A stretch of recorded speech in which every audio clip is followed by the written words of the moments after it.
What's up, guys? It's Edward here from Chit Chat with the Rugrats. Today, we'll hear from Anasia, May, Jade, Tian, Gladys, Zaki, and myself on the impact of historical context on the development of Black music throughout the 20th century and/or vice versa. So, thanks for tuning in today. And without further ado, here's Chit Chat with the Rugrats. Okay, so to kick it off, we're gonna start back in the 1920s and 1930s.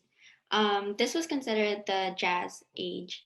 So, what do you guys know about jazz? Well, I know Louis Armstrong was a big proponent of jazz. Yeah, and from a broader context, I think that we all know that jazz has helped to influence a lot of other music genres. Definitely how like a lot of different music genres sample it, how smooth it is and how like it's able to, I guess you could say, like really pour out emotion through the words that they use in the different styles. I also know that jazz is like a huge contributor to like many other genres of music, specifically within the Black community. Yeah. So all the things that you said were right, and I will be talking about Louis Armstrong later. But to give some context, the birth of jazz has been credited to African Americans, even though this is debated because um, some critics say that it's a mixture, whereas others say that it is credited to African Americans. But for this point, for this podcast, we're gonna give the credit to them because it did evolve from slave work songs and spirituals, like Black American folk songs, blues, brass band music, and ragtime. And its rise was actually during the Harlem Renaissance, and jazz was the movement's music. So, if you guys would like to input, what do you know about the Harlem Renaissance? I know that the Harlem Renaissance was a huge advance for Black art of all forms and a lot more integration of white and Black artists. Yeah, it was like just a large creative mesh, especially like in Harlem, where people just felt the ability to be free to express themselves creativity and their creativity in any way that they've seen fit. And there was like no real rules or like anything like that. It was just freedom, at least to them. As Zaki said, the Harlem Renaissance gave Black people a chance for like freedom, but I also see it as like the first opportunity for Black people to truly achieve the American dream. They're there in Harlem, they're able to live their lives the way they wanted without any judgment. They're living their lives, contributing to society the way they see fit. And one thing that I really think about when we talk about the Harlem Renaissance is poetry. So that really that contributes to music because music has a lot to do with lyricism at times if we're not talking about instrumental music. The main thing I credit to the Harlem Renaissance was a space for Black people to, similar to what Zaki and Ed said, but just a space for them to express themselves collectively through various different versions of art. I also think it's sort of important to note like the in the freedom aspect, but not only in like music and creativity, but also in sort of like sexuality and individuality of like individual self. It was a lot more open to various forms of just life than the context of like the neighboring country and stuff like that. Yeah, all of these things you guys are saying are great. And just to give a little more historical context, so this is during the Harlem Renaissance. It was also considered the Great Migration because African Americans moved from rural areas to northern cities, which included the Harlem neighborhood. And this was where, like Zaki put it, where African Americans could creatively express themselves, whether it be through literature, art, or music. And this presented the idea of the new Negro, which was a person who could fight racism and stereotypes through, again, literature, art, and music. And this was the creation of Black culture. And within this also increased Black musicians, specifically Black jazz musicians, which I will be talking about later. And with this emergence of Black culture, we can obviously find that there are roots in today's music and which relates to the movement as well. And out of this, I would say that jazz was one of the most influential music genres, because jazz was the Black experience. And jazz's roots was also mainly in the cities, such as New Orleans, Chicago, New York, Los Angeles, Philadelphia, and Detroit, where there have been these were major incubators for jazz. And to have more of a focused lens, I'm going to be talking about jazz in class, because we know jazz to be as kind of more on the sophisticated side, but it wasn't always like that. It used to be looked down upon by whites, but also the Black bourgeoisie, as jazz was considered the low class, and it was secular, aka the devil's music, and it was played in dives and joints that were morally disfigured to Black communities. And jazz musicians were actually regarded as society's deviant groups and part of social problems.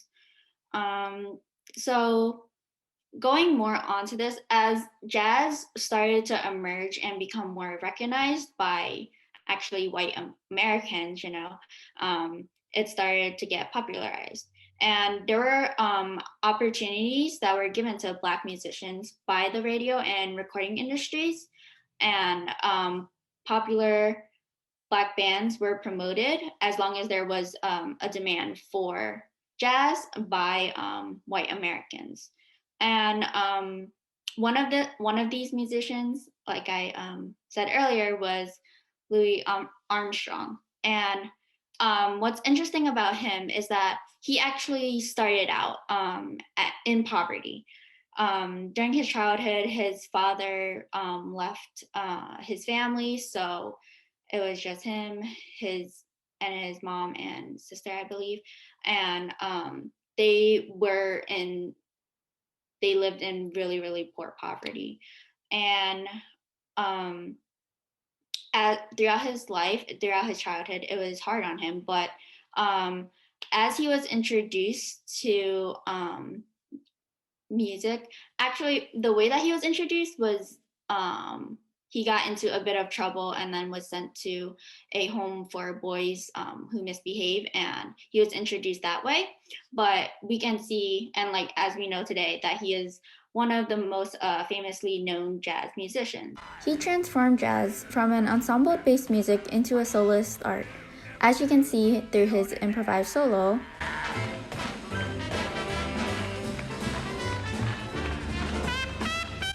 He includes his expressive vocals and with a burst of scat singing, and it gives a swing, which is why jazz was the music of the Roaring 20s. And that was not very common for Black, especially Black jazz musicians to be so successful, because they would always get discredited, or white jazz musicians would always take over. And we still see that happening today, as credit is not always given to the rightful creators. But as long as we're learning and we're still evolving and learning the narrative, at least we can be aware of it and give the right credit to those who deserve it. So there was like I was saying, there was a demand by white Americans. So then that's how jazz started to become more recognized as more sophisticated, because the New York elite began attending jazz clubs, and essentially it got elevated and more recognized. So, and I do want to like kind of cover some jazz and race, because I did mention it earlier, how it was kind of a buffer for the whites and blacks, because jazz black musicians and white musicians were able to collaborate and create even greater pieces. But then again, there's also the other side of not the music industry discrediting black musicians. And of course, there were racial prejudice from most radio stations, as white American jazz artists would receive more airtime than black jazz artists would.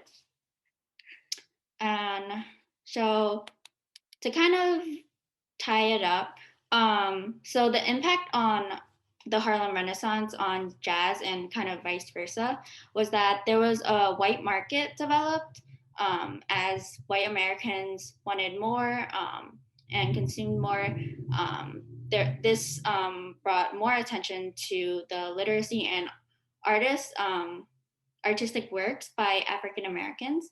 And this also brought so many other talented musicians and artists into light, such as Bessie Smith, Billie Holiday, Thomas Wright Fats Weller, and Louis Armstrong, and so many more. And since we like know of these artists and their icons today, there's just so much more influence that jazz has today than we realize. And just to again summarize, so we got to remember that jazz was associated with the lower class and kind of seen as a sort of rebellion, just as rock and roll was. But now we know it to be this sophisticated art form that brought Black culture into the light.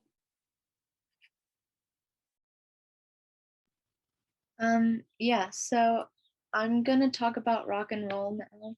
Like Tian mentioned, it was it was seen as very rebellious. I'm first just gonna give context on how rock and roll and the civil rights movement kind of are related. So in World War II, technology, migration of workers to urban centers, prosperity, and social anxiety of a changing society affected both the development of rock and roll and civil rights. And it's kind of thought that rock and roll in the 50s and 60s expressed the social anxieties of the civil rights movement. There's this man named Garofalo who wrote a book titled Popular Music and the Civil Rights Movements. And he claims that the civil rights movement can be traced through trends in music, especially music created by Black people for Black people. And the form and tone and instrumentation of these musics all reflect social changes. So rock and roll is derived from African American culture and the struggle for equality, as well as other forms of music. So it was heavily influenced by jazz and also gospel, rhythm and blues, and country. All of these things merged to create rock and roll. And in the 50s, the civil rights movement was gaining a lot of strength through bonds with Black churches and the NAACP and CORE. And there was a connection of the Black community to rock and roll as they both gained economic, political, and like civil rights.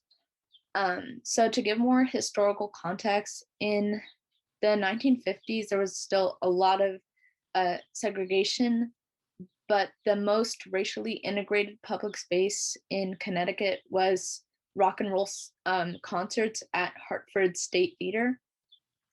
The first rock and roll performers to appear in the Hartford Theater were the Penguins, and they were a Black doo-wop quartet. And a big achievement of theirs is that their hit Earth Angel reached the Billboard charts and broke the barriers between Black and white radio audiences.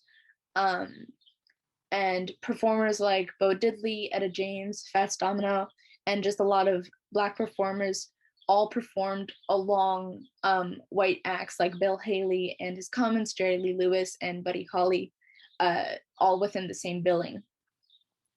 So 1955 is when Emmett Till was lynched and when Rosa Parks was arrested. So there was still a lot of, I guess, like, of segregation and racial oppression going on, and there still is today. But it was virtually impossible for a Black person to rent a home in a white neighborhood, and there were still literacy tests for voting laws, and also in August of 1955, the Georgia Board of Education fired any teachers who held membership in the NAACP. So white people were very scared of the kind of rise in rights of Black people, and that's also reflected in their attitude towards rock and roll. One good achievement of rock and roll was that the local press didn't identify Black rock and rollers by their race, but rather their musical style, specifically in advertisement and concert reviews. That doesn't mean that there weren't still newspapers that were very racist. Some of them still labeled African American people as their race, especially in reporting a crime. And a lot of racist press commentary described rock and roll as jungle stuff, cannibalistic, and tribalistic. In 1955, the police halted rock and roll festivals, saying that the dancers were getting out of hand, even though they were all of age, but they said that their dancing disturbed them, and they banned all rock events. One really important person to the integration of rock and roll audiences was Alan Freed. He was a DJ, and he first played R&B in 1951, whereas before it was largely within the Black community, but he made it earn national attention. So rock and roll reflected the feelings of white people towards the civil rights because it pitted parents, mass media, and the government against teenagers. So Tian talked about kind of a class divide within jazz. For rock and roll, it was very much a generational divide because a lot of teenagers began to have changing attitudes toward African Americans. And sometimes even subconsciously, they started to listen to music inspired by and performed by African Americans. And so they were embracing a part of culture that was forbidden in a lot of households. And they went to concerts where performers and parts of the audience were Black. They watched movies that showcased integration in schools and inspired youth to like question authority. And by doing this, rock and roll created a common culture between white and Black teens through radio, records, TV, and population movements and societal changes. So obviously parents disliked the influence and the message behind rock and roll. And they felt that it was very sexual in the lyrics and the performers, and they disliked that it came from African Americans. Even if it was a white performer who recorded the song, they disliked that it stemmed from African American culture. And yeah, they just didn't like the rebellious nature of it. So to like summarize, at the time, a lot of Black people started to gain more rights, especially with the rise in the civil rights movement. And that scared a lot of the older generation white people. And that's reflected in how they felt about rock and roll, because rock and roll started to really get integrated audiences and performers, which also showed that it was becoming less racially segregated. So rock and roll really impacted the civil rights movement and just generally rights for African Americans. So yeah.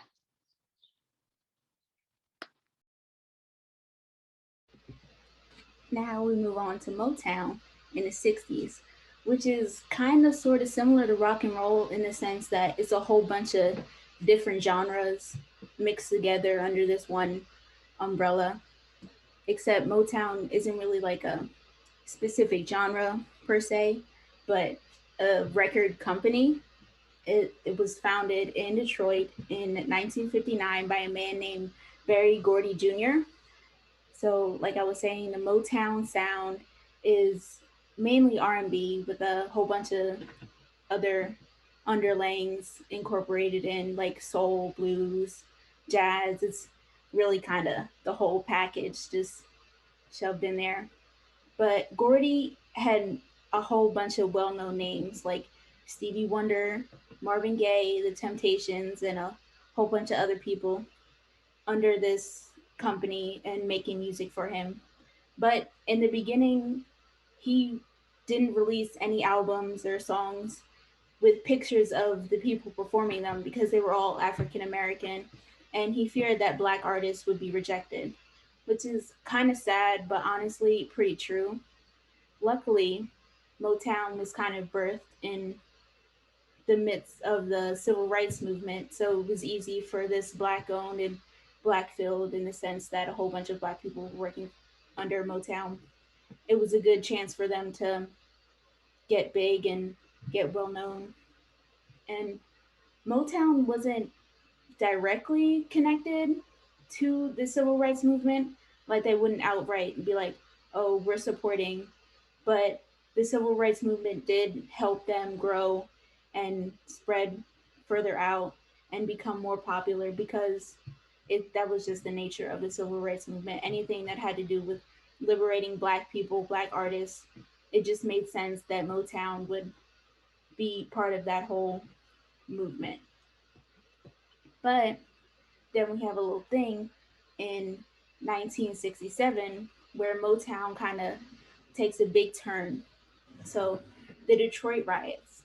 In 1967, it was one of the most destructive and violent occurrences in the history of the United States.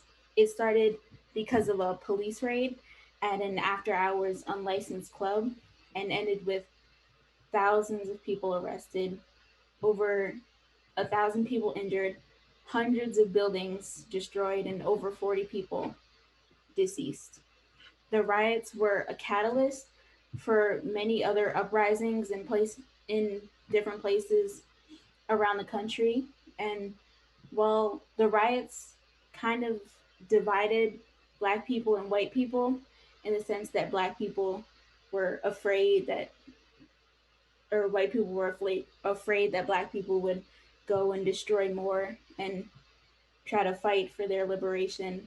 It opened up a new door for Black people to start becoming more prominent in different workplaces and for Black areas to get more government funding. But the shift in Motown kind of reflected the shift in the Detroit area because previously artists under the Motown label were just singing run of the mill different songs about whatever they wanted to, and it had no real, well, of course it had meaning, but no real thing that reflected anything deeper. It was kind of just songs they put out that they know would be popular. But during the civil rights movement, and specifically after the riots, they started producing songs that spoke on real life issues that were affecting them. Dancing in the Street was a song that was released in 1965 that gained a whole bunch of traction for being a call to action, in a sense, for people to come together and rebel against discrimination that they were facing. And this song was like the song of the season for the rioters in Detroit. And while there had always been people writing songs about societal issues, Motown was able to do this under a big name and give them a larger platform and by 1968, which was the year after the riots, Motown had become a very popular label, and this style of song was increasingly popular. So it took this big whole movement to like flip a switch, and rather than just being out there picketing and saying what they had to say and hoping that some people would listen to them, they made songs and released songs and put songs out there, and they gained traction, and people were forced to listen to them because they would be on radios and wherever they went. So they couldn't just ignore what was going on and all the racial discrimination. They had to face it. So, yeah.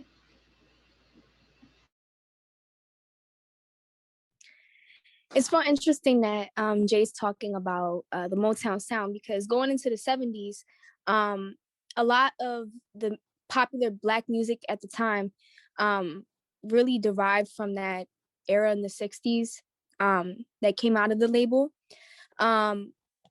So my primary focus in regards to Black music in the 70s is soul and old school R&B.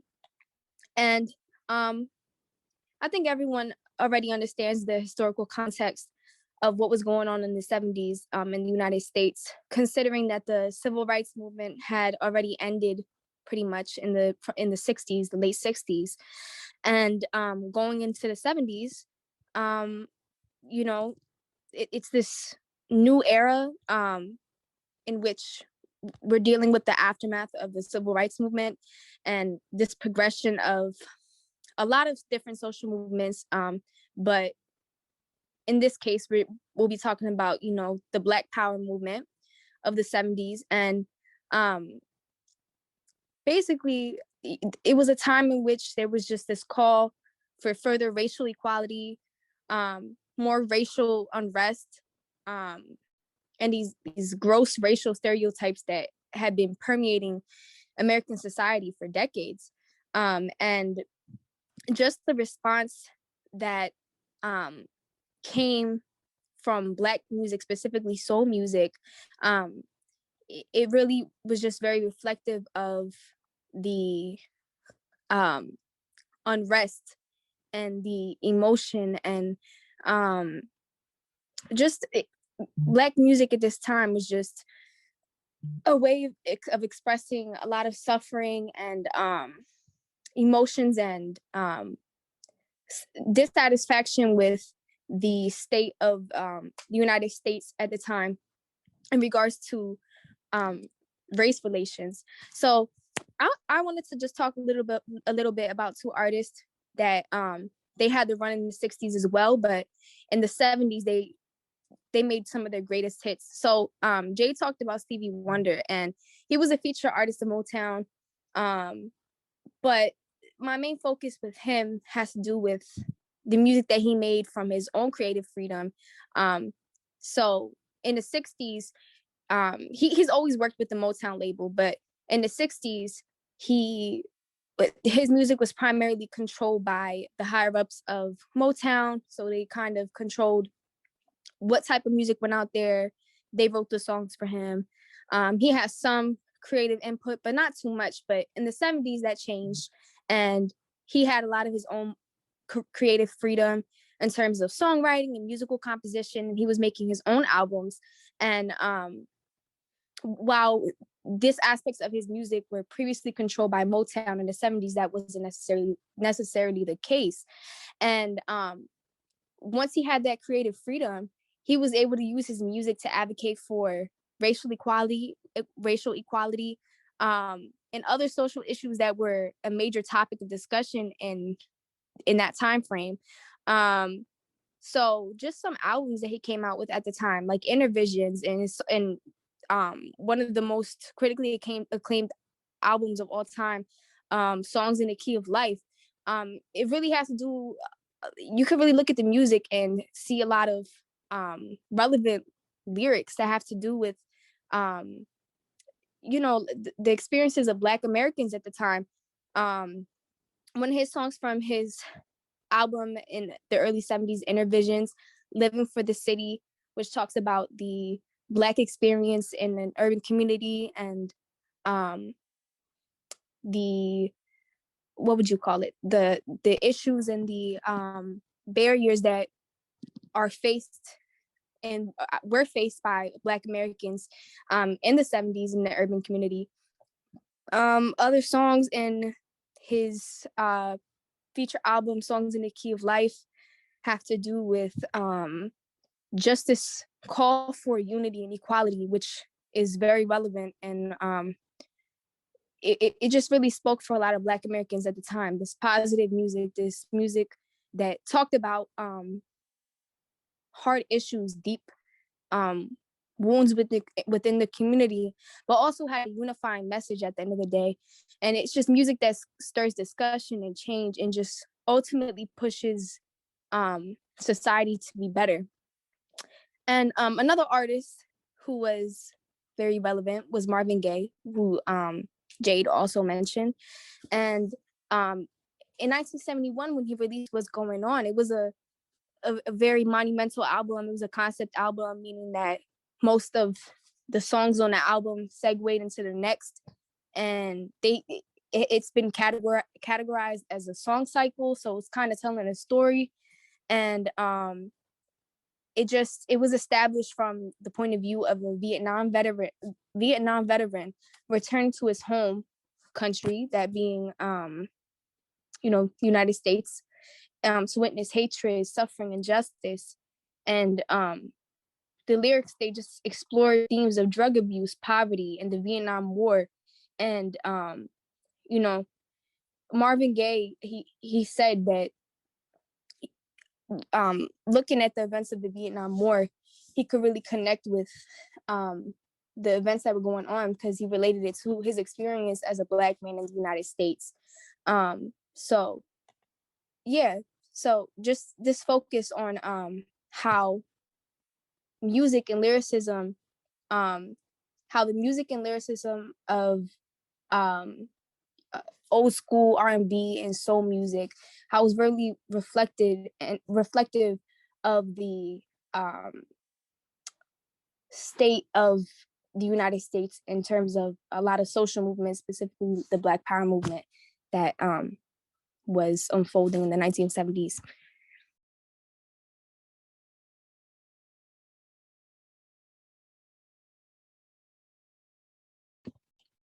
So basically the 1980s, the 80s, the Reagan decade, as I'm sure we can all see, the decade responsible for a boom in both capitalism and global technology doesn't necessarily have a cool name like the Roaring '20s does.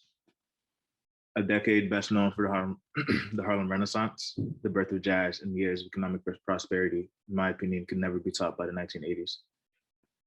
So pop music, or simply pop, is the genre in question. A genre that grows increasingly difficult to define as time moves on. Pop music in the 80s could be seen as like a combination of funk, rock, disco, punk music, and basically any other genre. So I'd say pop music today, much like the 80s, can also be seen as a combination of different genres. Now it can be seen as a combination of upbeat sounds, infectious melodies, and basically whatever the artist feels like. So could you guys give me like a few names, a few people you could think of when I say the word pop star? Yes, Jade. Justin Bieber. Ariana Grande. Mhm. My girl Dua Lipa. So yeah, those are all three three very good suggestions. Very good responses, in my opinion. Now, if we were talking about the 80s and I asked the same question, I believe the options will be obviously drastically different. Well, obviously they'll be different because there's a different generation of people performing, but it will be different demographically, racially, etc. So when I think of pop stars in the 80s, I think of Janet Jackson, Madonna, the artist Prince, Whitney Houston, and the king of pop himself, Michael Jackson. And whether they're from like relatively large cities in Indiana, like Michael and Janet were, or like urban metropolises like Minneapolis and Newark, like I believe Prince and Whitney Houston are from. These artists had I would say these artists had pop music in the chokehold for the entire decade. So I wouldn't find it difficult to say that pop music in the 1980s was Black. Now, from a like historical standpoint, it may be like very, very hard to like talk about how the 1980s itself impacted Black people and thus Black music. However, from a Black perspective, the 1980s, in my opinion, were quite awful for Black people. Yeah, BET had just been created. It finally gave Black artists the platforms they'd been denied under white networks. And Jesse Jackson had, quote unquote, almost gotten the Democratic nomination for president. But the 1980s were hell. I mean, Reagan was president. The AIDS epidemic was being ignored as it made its way through minority communities, and Africa was faced unprecedented famine, the Cold War, of course, and of course, drugs. The war on drugs was only intensifying during this decade. So speaking of drugs, when it comes to music in the 1980s, it would be kind of hard to cover all bases without discussing drugs and their relation to the artists of the time. Basically, government mishandling and blatant ignoring of blatant ignoring of the Black community only allowed issues like these to only like grow out of whack and fester and fester and affect more people. So I guess moving from the deeper, harder stuff back to pop music, there aren't, like I said before, pop music can be seen as like infectious melodies, upbeat stuff. So there aren't necessarily many songs that cover the negative effects of the 80s on Black culture and music, since pop music itself isn't meant to be like a way to, how do you say it? To like vent and push out your negative emotions. People go to pop music for like a way to like distract themselves, a way to just be caught up in the groove. So, like I said, I think pop music is like a consolidation of sounds and vibes. So when I think of consolidation of sounds and vibes and like the rare pop music, the rare pop song in the 1980s that does, I guess, touch upon like societal issues with the Black community, I think of We Are the World and a song by Prince called Ronnie Talk to Russia, obviously alluding to Ronald Reagan, since that was president at the time. So I'll play snippets from both here. We are the world. We are the children. That was a snippet from We Are the World. And here's the next snippet from Ronnie Talk to Russia. Ronnie talk to Russia before it's too late. Before it's too late. Before it's too late. Ronnie talk to Russia before it's too late. Before they blow up the world.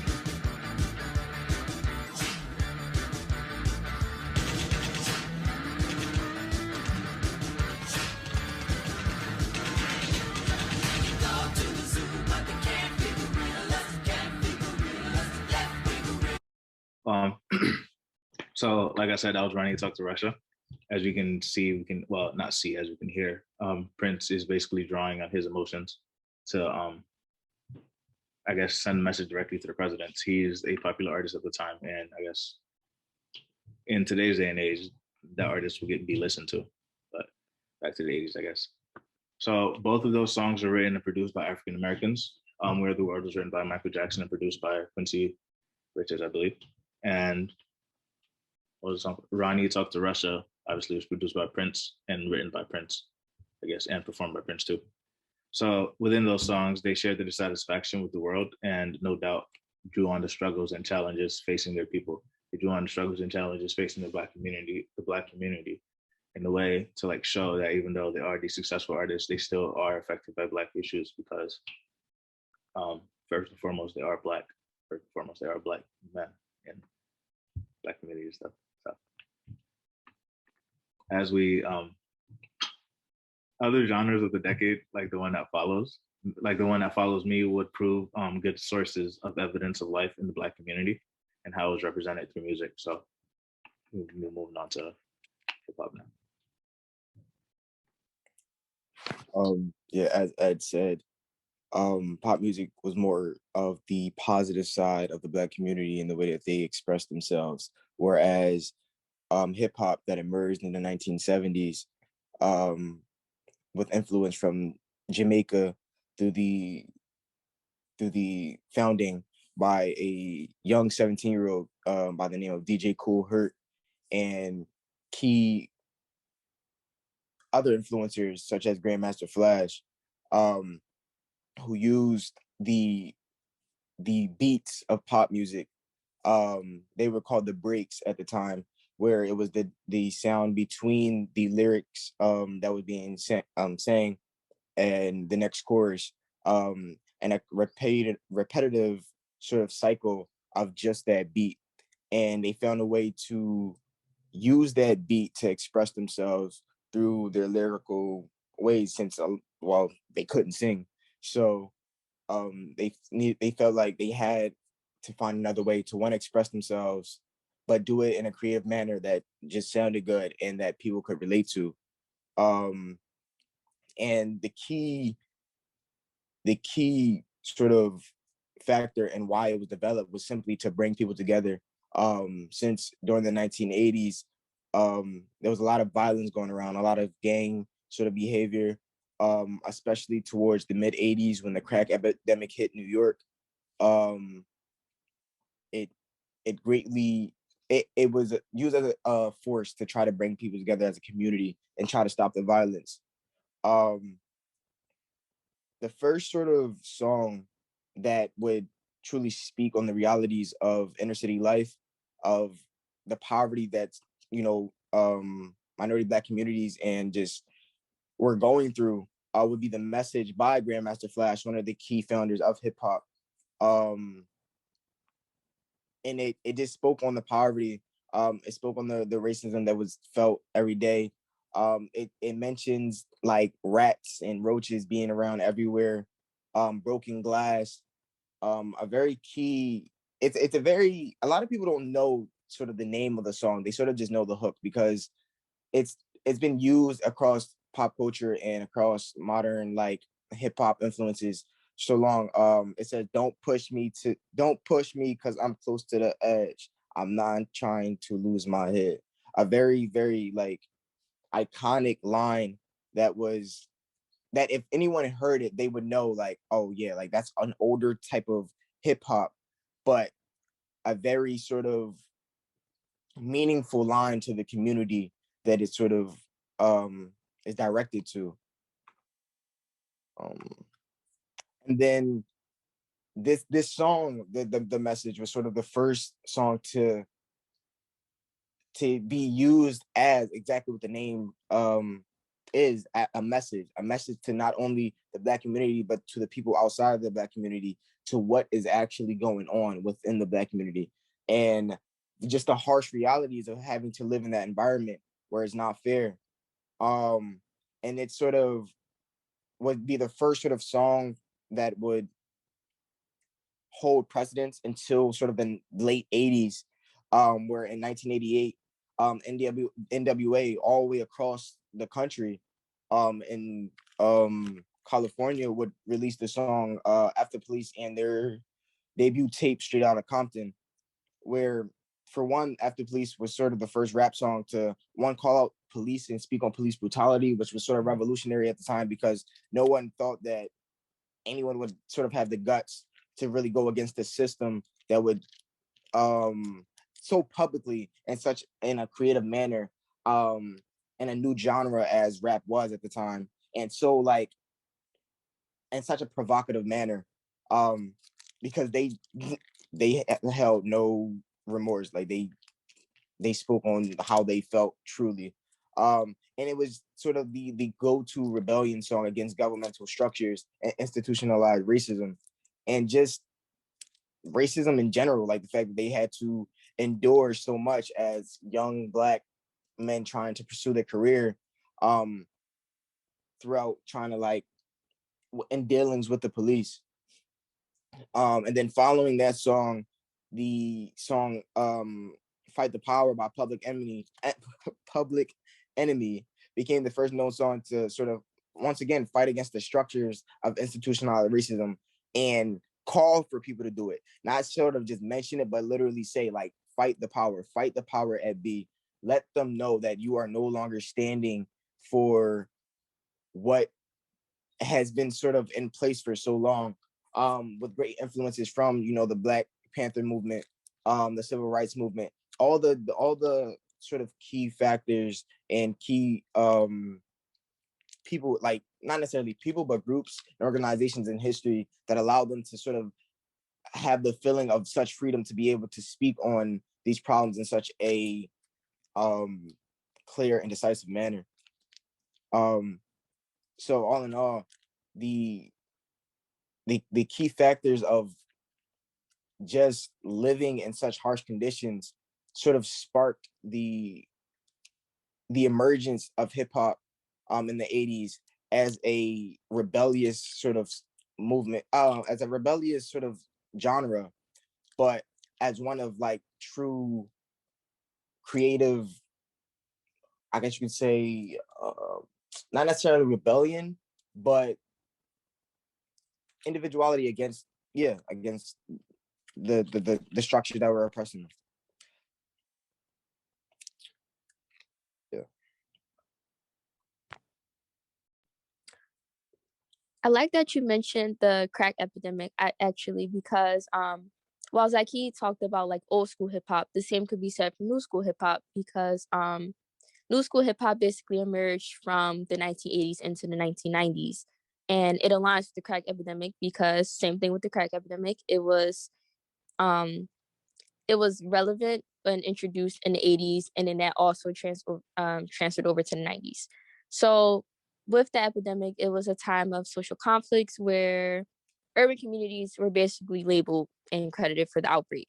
They were seen, well, it breeded more racism, as if racism wasn't even, as if, racism needed that. And it labeled Black communities as gangs, fiends, predators. Basically, they deserved everything that was coming to them, in that sense. So obviously, where do these artists release these feelings of loss, rage, and hopelessness? So hip hop music was essentially used as that form of expression, and it's sort of their injustices in the Black community, so poverty, gang violence, other hardships. But by allowing the artists to be vocal with their societal issues, I think in the 90s specifically, hip hop established itself as more than music, it established itself as a culture. I think when it comes to hip hop, people can reference the 90s more than the 80s, just because I don't know if it's because like streaming platforms were more tech savvy then, but the 90s is definitely more known than the 80s when it comes to, I think, our current generations. So the vulgar lyrics and the nature of hip hop music made people either sympathize with the Black community or they saw it as a violent attack. And the 90s specifically signaled that shift of what it meant to be an American and an African American. So, for example, Tupac, I think everyone knows who Tupac is. He was a phenomenal artist that spoke to the Black struggle in various ways. And I don't mean a few songs here and there. His music was purely accredited to the Black community. So to name a song that is pretty popular, he has a song titled Trapped, which basically referenced the systemic oppression that prevented minorities from climbing out of poverty. So that oppression placed them in poverty, and that same oppression doesn't allow them to come out of it. And in that song, he negates this glamorous label that people put on a thug life. And by people, I mean like people in suburban areas, because at this time, hip hop music was starting to be more known in suburban areas because of like radio stations.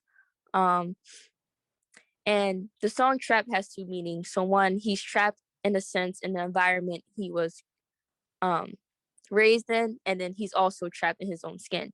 But he never says trapped in a way where he despises where he came from, but rather he holds his society accountable. There's a part in the song where he touches on police brutality and how as a Black man, he will always be a target. But when he says he will always be a target, he's not referencing just him specifically, but that this is universal. For example, during the 1900s in Oakland, California, there was a unit of white police officers. They were called the Rough Riders, and they abused their power and they planted narcotics on African American men. And at the time, with the crack epidemic at its height, other narcotics are starting to be more introduced. It was not only easy because they were Black men and people, didn't think highly of them, but it was also more relevant because narcotics and African Americans were seamlessly to be like tied to one another. And I mentioned earlier how music was spread to suburban areas. So so in the 1900s, as hip hop music spreads to suburban areas, it results in the filtering of that same hip hop music. So stations attempted to soften the messages that Black artists intended to get across due to their passionate themes. Um, in fact, in the 1900s is when I don't know if everyone's familiar with the parental advisory sticker that like it's basically like black and white. So basically that sticker was created in the 1900s as basically, oh, this music has a lot of explicit lyrics. And obviously that label kind of made a lot of people not want to buy and looking towards that music because, you know, that label, even though we know it's not a bad label, it at the time seemed very negative. So basically to synthesize all the information that I just threw at you, Black artists use music as an outlet to showcase and relate to others in the community through the ultimate Black struggle. However, they face that double jeopardy of the distributor blocking their vision and the difficulty that already comes with being Black in the industry. So similar to like all of the other genres we mentioned in the previous decades, Black people use their music as a way to talk about what was going on for them. Some people did it in a negative way, some people did it in a positive way, but the point is still the same that Black music is purely influential in its in the aspect that it was used as a symbol of their culture and who they are as people. As you can see, there's a lot more to music than just the Billboard Top 100. If you want to see where we got all our information, the citations will play after I'm done talking. Thank you for listening. We hope you enjoyed. That was Chit Chat with the Rugrats. Come back next time when we talk about why language class should be abolished. Bye. I agree. Bye.